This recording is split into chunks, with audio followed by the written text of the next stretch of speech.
Sour grapes, hindi mo makuha, mamaliitin mo na lang. Pag nahirapan, nasiraan ng loob, atras.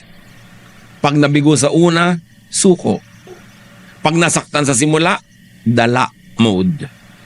Pag hindi nakuha ang gusto, sour grapes. Itinanong ko sa mga followers ko sa Facebook kung sino nakakaalam kung bakit sour grapes. Ang konti. So kinailangan ko ipaliwanag. According ko kwento, merong isang bear na may nagustuhan siyang grape, kaya lang mataas yung baging. Sabi niya mukhang tamis, mukhang sarap. At inaabot-abot niya, palibas at bear siya, ang bigat-bigat niya, hindi niya malundag, hindi niya maabot. So sabi niya, sour grapes naman yan eh. So umalis na lang siya. Pag hindi mo magamit, wala namang kwenta yon.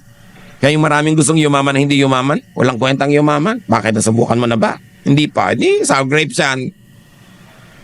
Walang kwentang sumikat, gugulo lang ang buhay. Bakit yung bang lubog, hindi magulo buhay? Sour grapes, hindi mo makuha, mamaliitin mo na lang. Kaya yung mga magulang ng mga hindi honor, lagi minamaliit yung mga honor. Honor naman yung anak niya, pero hindi naman kagandahan.